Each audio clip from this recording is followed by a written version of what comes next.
पाकिस्तान के लाहौर में हिंसक प्रदर्शन हो रहा है और प्रदर्शन के दौरान यहां पर गोलीबारी भी हुई है। फिलहाल एहतियातन लाहौर में इंटरनेट सेवा को बंद कर दिया गया है।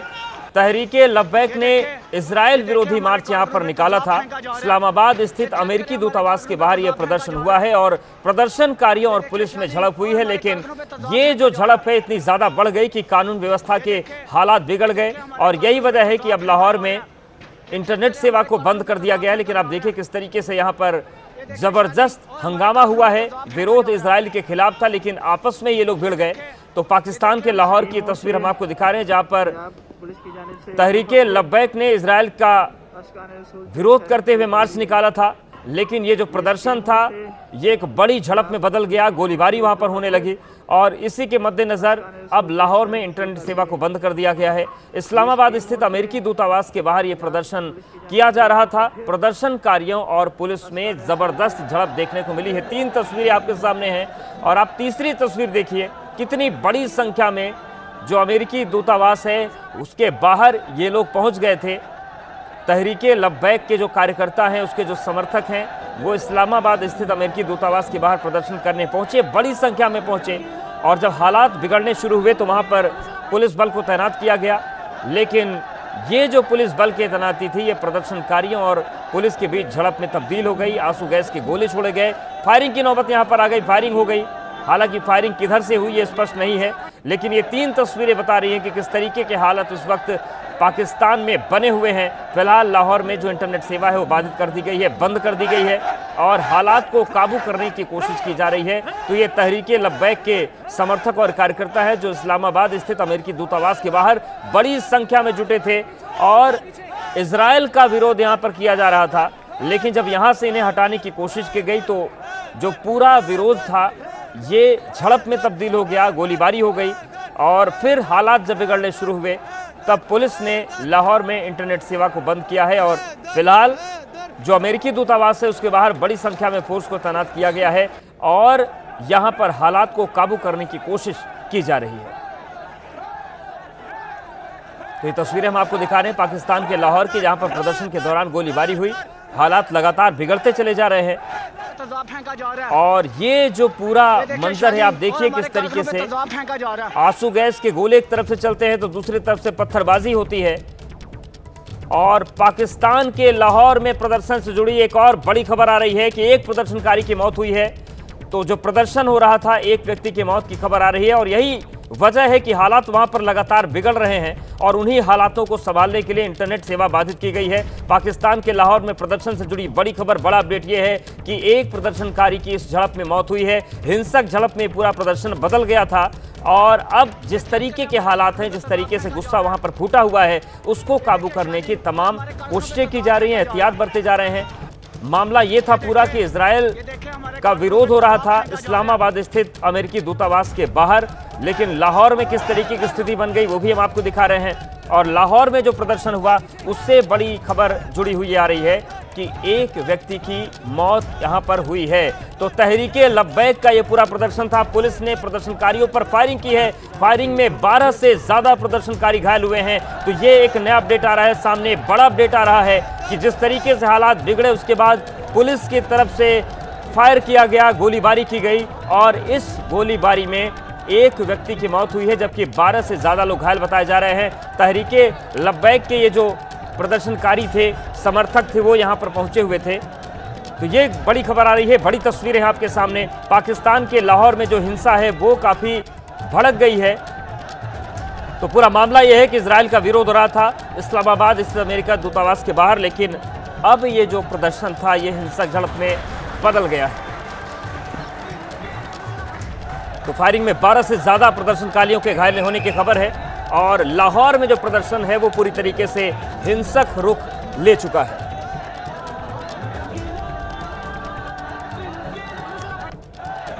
तो पाकिस्तान में हालात विकट हो चुके हैं और जिस तरीके से फायरिंग की खबर सामने आ रही है उसके बाद ये आशंका इस बात की बढ़ गई है कि ये जो प्रदर्शन है ये अब वहां की कानून व्यवस्था को और बिगाड़ सकता है। शिवांग हमारे सहयोगी बन गए। शिवांग, इस्लामाबाद में प्रदर्शन था, आग लाहौर तक फैल रही है, ये पूरा मामला क्या बढ़ता जा रहा है लगातार?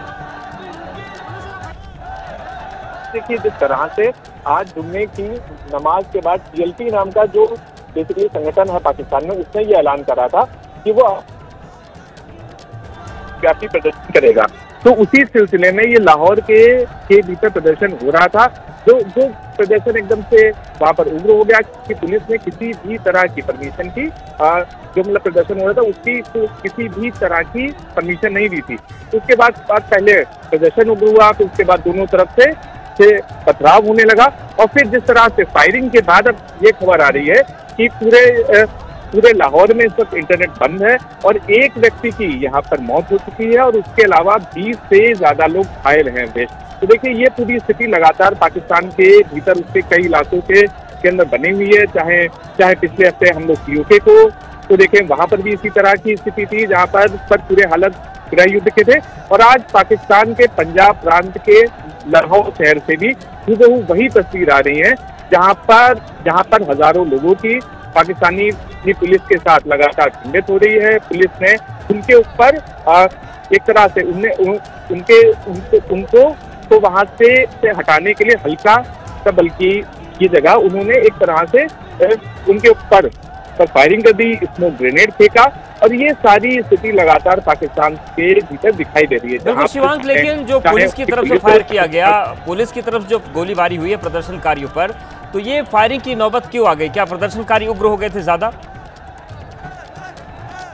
अब देखिए जो अब तक जानकारी मिल रही है लाहौर से, वो मतलब जानकारी ये मिल रही है कि जो वहां पर प्रदर्शनकारी थे वो काफी संख्या में थे, और पुलिस ने किसी परमिशन नहीं दी थी, तो उन्होंने प्रदर्शनकारियों से और जो TLP के नेता थे उनसे ये कहा कि वो अपने प्रदर्शन को रोक दें, लेकिन वो लोग नहीं माने और उन्होंने मार्च निकालना शुरू कर दिया। तो वहां पर मात्र 100 के आसपास पुलिसकर्मी थे, लेकिन 5000-6000 ये मतलब प्रदर्शनकारी थे। तो उनको तितर-बितर करने के लिए पहले स्मोक ग्रेनेड फेंका गया, उसके बाद प्रदर्शनकारियों की तरफ से पथराव शुरू हो गया, जिसकी वजह से लाहौर पुलिस को ये पूरी गोलीबारी करनी पड़ी, गोली चलानी पड़ी, जिसमें जो वहाँ के लाहौर के जो स्थानीय अस्पताल है वहाँ की भी लगातार तस्वीरें आ रही हैं कि वहाँ पर 50 से ज्यादा लोग भर्ती हैं, और उसके अलावा अब तक एक व्यक्ति की मौत भी हो चुकी है। तो देखिए ये एक तरह से जो पाकिस्तान की पुलिस व्यवस्था है उसके ऊपर भी बहुत बड़ा सवालिया निशान है कि जिस तरह से ये जो मतलब प्रदर्शन था, ये आज का इसका ऐलान एक हफ्ते पहले कर दिया गया था, लेकिन किसी भी तरह की वहां पर सुरक्षा व्यवस्था नहीं की गई, जिस वजह से ये पूरा प्रदर्शन के बाद ये पूरी हिंसा और उग्र प्रदर्शन लगातार दिखाई दे रहा है। बिल्कुल। और शिवांग ये बताइए कि अभी फिलहाल स्थिति क्या है? जो फायरिंग हुई उसके बाद लोगों का गुस्सा भड़का है या फिर स्थितियां संभलती हुई दिख रही हैं लाहौर में? अभी भी वहां पर सड़कों के ऊपर लोग हैं, हजारों की संख्या में लोग अभी भी लगातार सड़कों के ऊपर मार्च कर रहे हैं, और अभी भी इसी तरह की हिंसा और पथराव की तस्वीरें लगातार लाहौर से सामने आ रही हैं। हालांकि जो स्थानीय पुलिस है, जो प्रशासन है, उसने स्थिति कंट्रोल करने के लिए इंटरनेट बैन कर दिया है। बात करते हैं बिहार विधानसभा चुनाव की। बिहार में सीट बंटवारे पर एनडीए की बड़ी बैठक चल रही है। डिप्टी सीएम सम्राट चौधरी के आवास पर इस वक्त ये महत्वपूर्ण बैठक हो रही है। बीजेपी और जेडीयू की ये बैठक है। बैठक में जेडीयू कोटे के मंत्री विजय चौधरी भी मौजूद हैं। धर्मेंद्र प्रधान और विनोद तावड़े भी इस बैठक में शामिल हैं। यानी कि दोनों तरफ से जो बड़े नेता इस बैठक में मौजूद हैं। इस बैठक का जो प्रमुख एजेंडा है वो सीट शेयरिंग का है। बैठक में सीट शेयरिंग पर अंतिम दौर की बातचीत चल रही है। बिहार बीजेपी अध्यक्ष दिलीप जायसवाल भी इस बैठक में मौजूद हैं। तो जिस तरीके से सीटों पर मंथन महत्वपूर्ण होता है वो इस वक्त चल रहा है।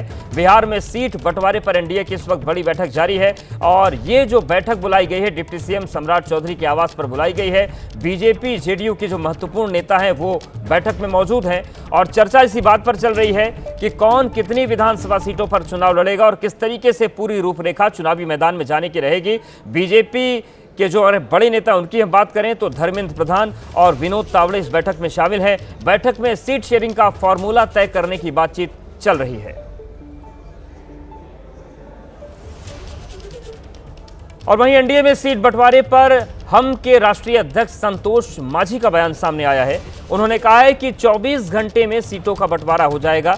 उन्होंने ये भी कहा है कि कौन कितनी सीट पर चुनाव लड़ेगा इसका ऐलान हो जाएगा। हमें ज्यादा से ज्यादा सीटें चाहिए, ये संतोष मांझी का बयान सामने आया है। 8 से 9 विधायक जीतेंगे तभी हमें स्टेट पार्टी का दर्जा मिलेगा और हमें जीतने वाली सीटें चाहिए, ये संतोष मांझी की तरफ से कहा गया है। संतोष जी, जो चीजें जिसमें पेच फंस रहा है, कब तक चीजें क्लियर हो जाएंगे? आप लोग कितने सीटों पर लड़ने वाले हैं? देखिए, आज अहम बैठक होने वाली है हम लोगों की, अभी वार्ता चल रहा है। हम समझते हैं आज रात तक नहीं तो कल सुबह तक हम लोग ये सब क्लियर कर लेंगे और कल ये स्पष्ट कर देंगे हम लोग कि कौन कितने सीट पर लड़ रहा है। तो आज आपकी पार्लियामेंट्री बोर्ड की बैठक होनी है और आपका ये दावा है कि कल तक ये तय हो जाएगा कि एनडीए में कौन सी पार्टी कितने सीटों पर लड़ेगी? हाँ, निश्चित तौर पर हम लोग का है पार्लियामेंट्री बोर्ड की बैठक, उसमें हमारे संरक्षक महोदय आदरणीय श्री जीतन राम मांझी जी असम में हैं और उनको आने में डिले हो रहा है, तो हम लोग 8-9 बजे के आसपास में करेंगे और उस समय तक भी वार्ता होगी और वो आएंगे तो भी एक फाइनल बात होगी।